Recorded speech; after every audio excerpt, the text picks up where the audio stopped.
Hello and welcome to Everquest. Today is a patch notes update. Today was patch day. So February 17th, patch notes, highlights. They changed some spellcasting procs so they won't trigger anymore to kind of try to reduce the lag that's going on across all the servers, which is hopefully that helps out. They made a lot of changes to the Epic 1.0 quests to kind of free up some bottlenecks, and they reduced the price on a vendor in Western Wastes. All right, so items. Marionette puppets familiars can now be placed in a real estate without looking like a brown bag. Augments purchased from Tannin Glimstone in Western Waste. Let's see here. Let's go back. Augments purchased from Tannin Glimstone in Western Waste can now be sold back to him for 70% of the purchase price. That's pretty nice. Increased the AC values for caster two-handed blunt weapons. All right. In the new expansion, augments now have the correct lore and lore equip groups attached. Not sure what that means. See here. Merchants that sell tracker water extractor will now carry an unlimited stock of this item. Okay, I'm not sure what that item is, but that sounds interesting. Change some modern spellcasting procs so items will not trigger. Affects twin cast. Oh yeah, that's the same as up there.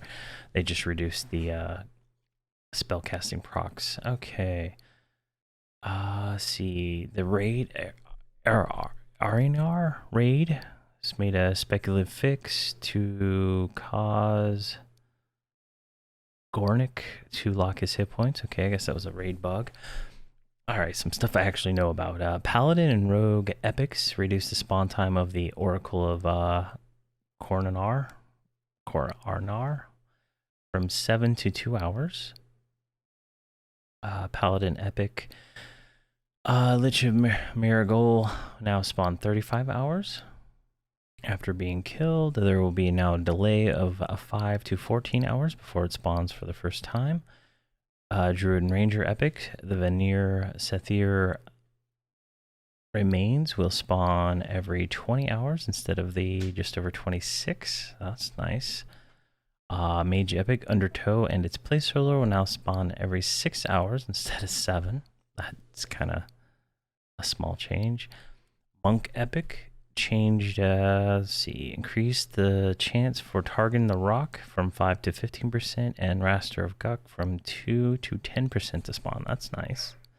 All right, Brother Zephyl, Brother Quinn, Raoun, Brother Valen, Torisk, and Thinella loans have grown in strength. They are much more dangerous, and also they will be strongly disliked. So huge faction hit, and they're stronger. So that makes it harder to kill the monks to get their robe to bypass most of the monk epic. Rogue epic changes. Elderith will now return after leaving for 1 hour rather than 8. He can no longer be killed by miscreants. Founty Justins and Tanny Namar will no longer have any parchment on their corpse if killed. They will, however, always have them in their pockets if somebody happens to pickpocket it. That's a great change. That was very annoying to sit there and pickpocket those and then have nothing spawn, and then you have to wait. I think it was like several in-game hours for them to despawn, respawn. Renault Herknor will no longer carry the jagged diamond dagger. General will never have the Kazakh quill. So that makes it significantly harder for the rogue epic to be completed, because you have to actually do these side quests for those now. Crag Ice Bear will be a bit easier to find, and will be carrying a gigantic Xylander more often. Enchanter epic changes. Vessel Droslin and Rathas Shisa will now spawn 9 hours after being killed and 5 to 14 hours after zone or server reset. So that means higher chance of getting your Enchanter Epic now, because you don't have to wait for so long.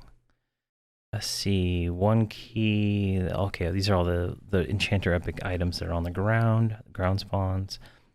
So they used to be 24-hour spawns. Now they are 5-hour spawns. All right.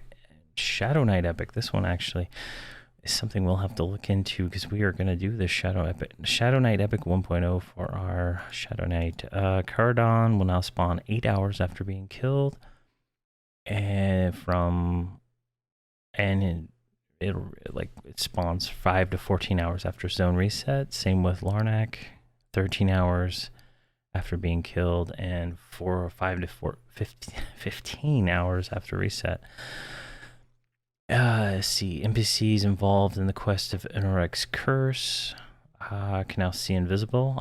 I hear this is a huge nerf. There's a way to bypass the faction requirements by doing something here. They will only deal with people they like. Let's see, Wizard Epic, Broken Golem now will spawn 8 hours after being killed and 4 to 12 after server reset. All right. Spells, Beast Lord, Auspice of Kildruaken, rank 1 and 3, can now be selected as rewards from Lesser Bloodmark Velium Gym and Lesser Dragon Touch Rune. Okay, that's pretty nice. All wares sold by Morton Stonebreaker and Western Waste will have their prices decreased.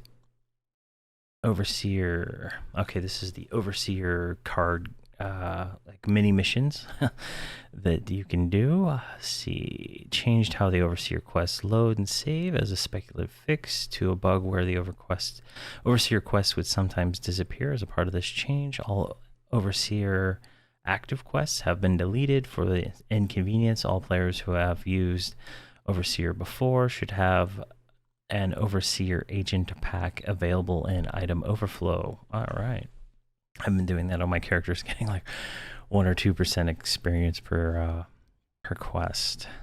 Let's see here. Miscellaneous made the following changes to guild halls to prevent them from being removed when a player deletes their character or server transfer. Place guild halls no longer have an item owner. Instead, they are owned by the guild.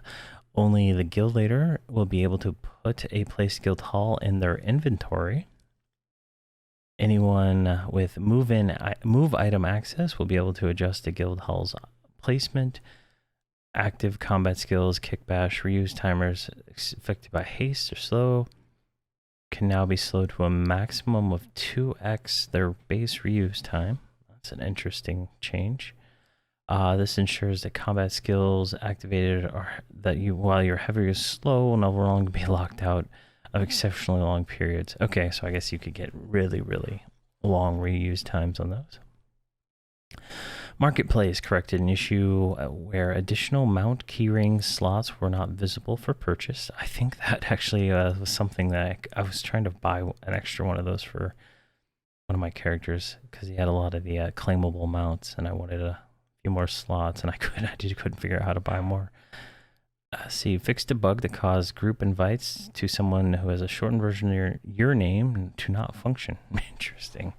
So I guess if you had Bob and Bobo, Bobo couldn't invite Bob. All right. So that's the patch notes for February 17, 2021. Overall, pretty good, pretty interesting changes. This seems like they're gearing up to do a new TLP server soon. That's what it looks like. Since they're making the epics a little bit easier to obtain. Maybe there's a lot of complaining on the TLP servers. I know when I was on Agnar, it was quite a pain to get some of the items for people in the guild I was in. So this will be interesting to see how this plays out. But thank you for watching and have a great day.